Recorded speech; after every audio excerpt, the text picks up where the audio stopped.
Hi, I'm Tim, and welcome to Collector Conversations. Today we have a man after my own heart. He loves watches, he loves cars. Joseph, welcome to the show. Thank you, Tim. It's a pleasure. Now, every one of these watches has a story to tell, but first, just tell me about how your passion for watches started, because you had a very specific time and moment. I did. Had some great watches when I was younger that I had built up a small collection I really loved. And then, life happens, and so went through a divorce. Suddenly, things you have in your armoire are no longer there. Yeah. And so I always loved watches. My dad was a watch guy. I buy a lot of watches to kind of go with what I'm wearing. That's kind of what I look for. I'm a dial guy. I like certain colors. And so I started again in the early 2000s and just slowly kind of built from there. I'm a wearer. So what I buy, I wear. If I sell it, if I trade it, fine. I've gotten some wear out of it, and that's kind of my journey. You mentioned early on you were in a meeting, and a woman had a watch, Yes. And it sort of hooked you up with Breitling in the early days. It did. I was at a meeting here in New York, and an executive with a company was leading the meeting, and she's very well dressed, and she had what would be considered a man's watch on at the time. This is in the early 90s, and at the end of the meeting, I walked up to her. I said, can I see your watch? And she showed me. It was a Breitling Chronomat, two-tone.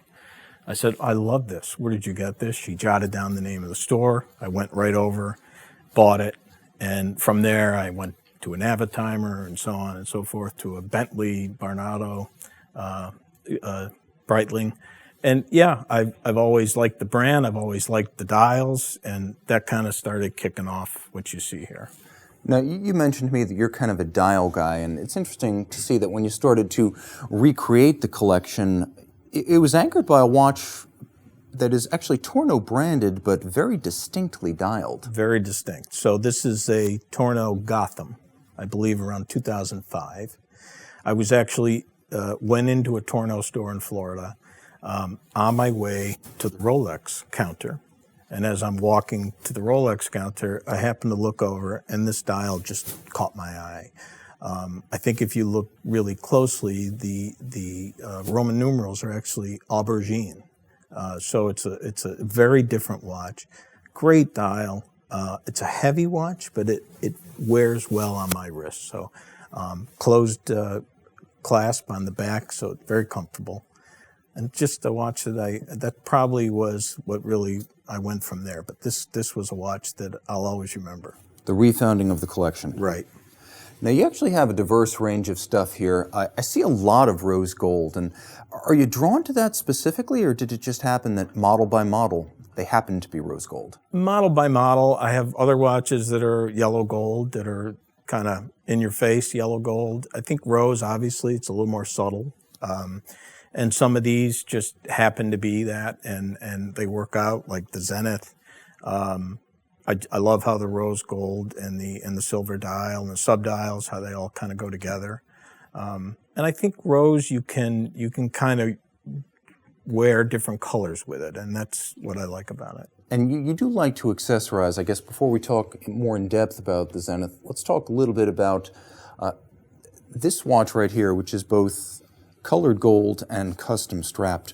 First, the strap itself. You love Aaron Bespoke. Aaron Bespoke is great. He made that for me with matching stitching. He's done a few things for me. It's just beautiful work. Yeah. And this watch was definitely worth the effort because, I mean, you've got a great story behind it. I do. So a gentleman who was in the same business as myself, about 40 years, my senior, somebody I kind of considered a mentor in life. He had this watch. He bought it in Hong Kong many, many, many years ago, and he would never take the watch off. And we traveled a lot for business together. And when I say never take it off, we were part of a fly fishing group that we would fly fish all over the world. Patagonia, the Straits in Alaska, the Snake River. And we used to say, John, take your watch off. Why? We'd wear a Casio and he'd have this on. And I've seen him plunge his hand in 40-degree water to pull a salmon out with that watch on. And so he's sadly gone. I don't know who has his watch today, but I always said, if I see that watch, I'm going to get it. And I had the opportunity, and there it is. So when you see it, you think of him? I think of John, yes. Jumping back to the Zenith, this is a fun one because, I mean, you sort of had the idea that you were going to get a Submariner before you jumped for Tourneau. I did. And you had a somewhat different idea in mind when you first went looking for a Zenith Chronomaster Sport. I started looking at the Chronomaster Sport. I liked the way they fit. I couldn't decide on the black or the white. I had a few watches that I had sold, and so I was moving on to something else. This is what I was moving on to. And when I did go finally into the AD to buy it, they didn't have any. He said, but we have this. And I said, I have never seen this. I've never seen it on the bracelet. And like I said, I love the subdials. I think the subdial colors are just very unique. You mentioned you're a dial guy, and it's definitely the dial and the triple overlapping registers in the tricolor that makes this a Zenith. Amazing. And a very comfortable watch, too. A very comfortable watch. And from a great brand. Yeah. So what I find fascinating is that you do have a broad range of watches, including some that are completely off the wall. You may have seen it on Kickstarter, but the Xeric Halograph, how on earth did you find this? Maybe 2014, I think, was the height of Kickstarter, and I used to call that pay and pray. So you'd send your money in for an item, and you'd pray you'd get it, and you never knew when. This was an item I thought, this is very cool. You have to turn the wheels several times to figure out what time you want to set it at because of the circle indices. But I ordered this and kind of forgot about it. And I'm going to say it was a good year later. A box shows up at my door, and this is it. It's a cool watch. It's big. It's you can feel the rotors when you're wearing it, and it's got a look about it. I don't know. It's probably the largest watch I own, but it's got a good story. And you don't seem to be a super, I guess, directed collector. You seem to buy things that either have personal importance or strike you in the moment. Right. You have a great story about a watch that actually isn't this Timex, but sort of reminds you of the Timex. Yeah. How do you build that bridge from then to now? Tell me that story. As I said to you, this is my head fake watch. So even a few weeks ago, I had this on at dinner, and my wife said, "You have a Timex on?" I was meeting with a gentleman in Europe who was an amazing collector. And I always loved talking business with him and then asking him about his watch. And at lunch one day, he had a watch on and he's talking, and I kept looking at it. And finally I said, wait a minute, what is this watch you have on? And he was so proud to show me his 100 euro Swatch chronograph. And I said, I can't believe you're wearing a Swatch. He said, nobody can believe I wear a Swatch. And he said, but I love this. And so this is my Swatch chronograph head fake. It's a Timex with a great looking dial and great color combination. Very cool. Yeah, I mean, it's a Timex Marlin. It's got this wonderful glass box style crystal, pump pushers, really sharp lugs, conical bezel, panda look. And I love the way the tri-Arabic numerals get applied there. Very, very nice and very, very interesting to look at. It's like a baby Carrera. I'll take it. I'll take it. Now, continuing our journey, actually, I don't know the story behind your Transocean other than the fact that you love Breitling watches, so this continues that theme. This is not quite a Navitimer. This is a little bit more mid-century classic. Yes, and to me, I'm glad you said the word classic, because to me, this is a classic dial. It's just a classic dial. And so I had looked at this watch a lot. And one day, my wife was in the store with me and looking over my shoulder. She said, "You keep looking at that watch. Why do you like that?" I said, "To me, if you're going to design a watch, you're going to design a dial. This is the dial. It's beautiful. It's just perfect." And she said, "Well, why don't you buy it?" I said, "No, it's not the right time. I don't need one," or whatever, and put it back. And then about 3 months later, she slid it in front of me at my birthday. And I love it. One heck of a strap right here. Rich, blue, burly, contrasting stitch. Changed them out quite a bit. I have a yellow canary strap that goes on there. I have a burgundy, an orange one. And that's the cool thing about this watch. I think the classic dial, stainless and gold, you can move it around. So you've got kind of the Panerai itch. You like to swap straps. I do, the Panerai.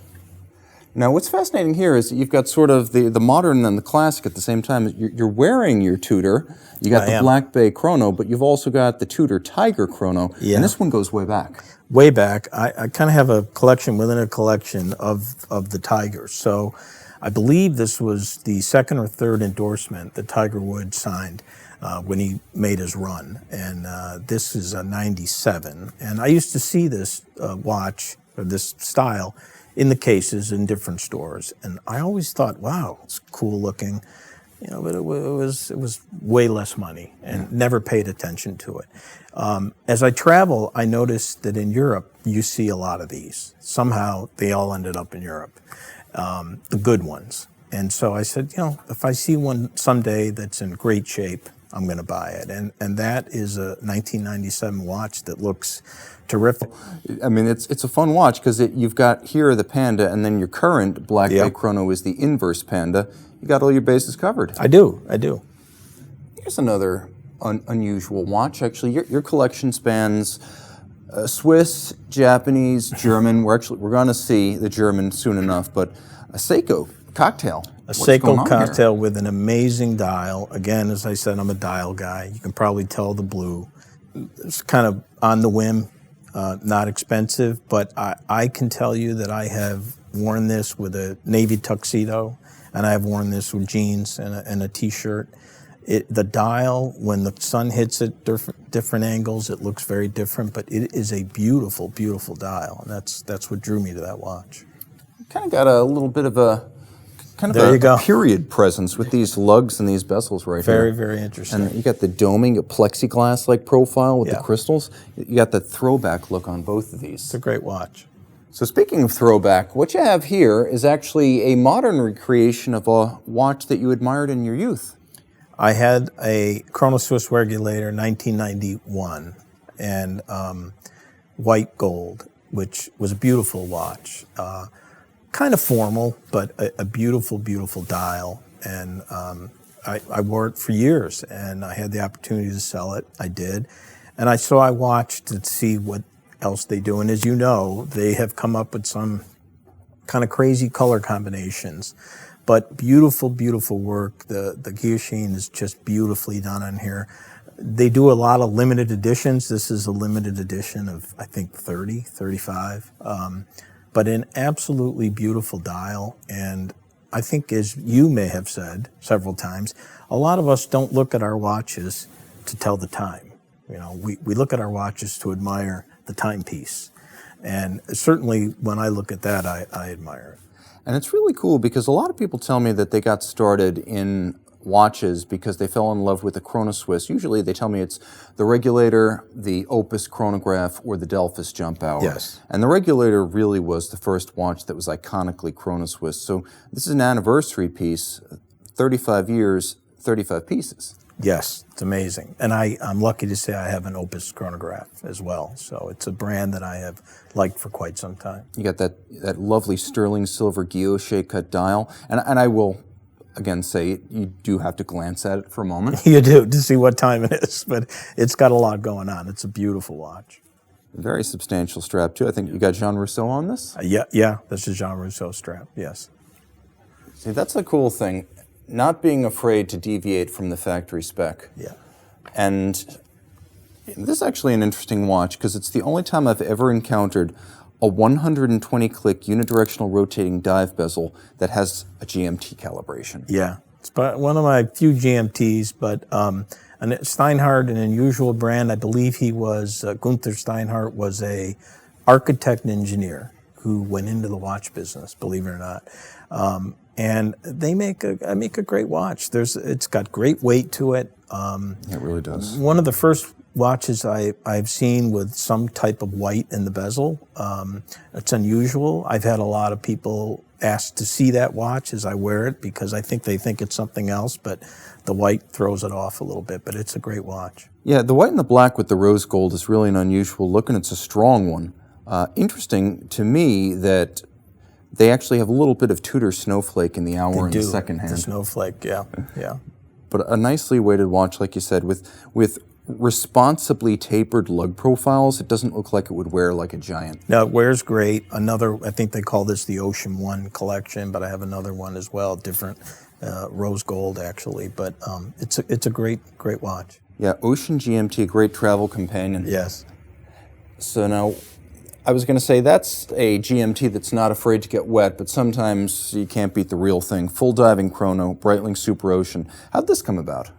That was a trade and whatnot from another Breitling that I had, but when they redid the Superocean back in, I think, 2020, and came out with several different iterations of the dial and the bezel, but when I look at this, I see more gold than stainless, quite frankly. Maybe it's the black, I don't know. I love the arrow hand. It's a good looking watch. Again, as I said, I jump out with different bands on this. The straps can go either way and still bring out the color of the dial. And it does make sense. I mean, this is what Breitling does best. A little bit of vintage style. Since the Superocean Heritage came out in the 2000s, that took over from the Chronomat, became their best-selling line. Yeah. And, you know, like you were talking about with the hour hand, with the broad arrow design, really takes you back to the late 50s, early 60s when, you know, Breitling was helping to establish what a dive watch would be in the modern era. But this is a very, I mean, I would say the watch is kind of, I would say retro inflected. The strap is very modern. Is this Aaron Bespoke or is this No, Jean this Rousseau? is Jean Rousseau, and yeah, it's a orange. I think is not used enough. It's a great look, especially the glazed alligator. Yeah, very cool medium rectangular scale. Yeah. You don't see that all that often. Really punchy watch. Thank you. Are you a Long Islander, a native Long Islander? I'm not. I'm an upstate New Yorker, believe it or not. Were you Mets or Yankees? I was neither. Okay. I was going to say, because if Mets, we've got our blue and we've got our orange right here. You're right. But this is a fun piece because completely different kind of sport, motorsport, Chopard Miglia. How did you get this watch? I've had a few Chopards over time, Jackie X editions and different ones, different years. Always loved the Miglia. I am Italian. I love Italy. We were in Italy this summer, and this came out, I think, in March in Geneva, and I said, this is great. It's got so much detail on it, on the pushers, and I really would like this watch. So I started looking, couldn't find it, obviously. We were in Italy. We were at a beautiful hotel in the center of Milan that had a courtyard, and in the courtyard, one morning, I wake up, and there's vintage Ferraris everywhere. It was Miglia week, and I didn't even know it. And I said, wow, how great is this? So one day, my daughter and I decided to take a little walk, and we walked out on Monte Napoleone, the fashion district. And there was a large retailer, and in the windows, they had everything. But I couldn't find the front door to the store. Somehow it was closed off. And I noticed some very attractive salespeople about every 50 meters. And so I approached one, and in my bad Italian, I said, you know, how do I get in the store? And they began to interview me, like, what are you looking for? What brand would you like? Have you ever purchased from us before? It was like, what is this? So I told them, and they said, well, follow me. We went to an iron gate. They unlocked the gate, and we went up a winding marble stairway. And there was a very large security guard with big automatic weapon. They exchanged words. He punched in a code, and boom, these double doors opened to this magnificent salon. A young lady handing us a glass of champagne and saying, I'll take you to the Chopard desk. We get there, and they only had two. They had the burgundy red dial and this Giglio blue, I think it's called. And I bought it, loved it. They walked us back to the hotel for security reasons, and I took a shower, strapped this on, and we went to the opera. So it was an amazing day. That is a great experience. Yeah. And I think this watch right here, it kind of just hammers home that you like color, but you also like classicism. And I'm wondering, is there anything beyond the scope of the current collection that you see as the future? Maybe another classical watch, a little bit more rose gold, or a completely different path you haven't pursued? I do have an Atelier Wen on order, which I heard you speak about recently. And I do not have an integrated bracelet, so that would be the first, obviously. Speak Marin is another brand that I've learned a lot about, I think through you. just it depends to me on the dial and how I will wear it and how it fits with everything I have. So. It's fascinating to me that your collection spans everything from a very traditional, well-established brands like Zenith and Breitling, which have been around for centuries, but you've also got a bit of a Kickstarter kick, I guess, with some of these smaller micro brands that are popping up. Yeah, well, I've heard lots of people talk about them. You have mentioned them in the past, and you wear a Dan Reuter, and these are the future of the watch business, I believe. So you got to give them a little time. Now, I'm going to ask about the Grail watch, because I can't imagine it's one and the same as a micro brand, or is it? The Grail watch is probably excuse me if I get it wrong, but the 1159 AP. Oh, okay. Yes, that's it. Which one, though? I don't know. I've never had one on my wrist, but I have seen them several times, also through you and other people, and that's probably what I like the best. I'm going to put in a good word for the perpetual calendar. Thank you. Thank you. Joseph, thank you so much. Pleasure, Tim. Pleasure all mine. Thank you.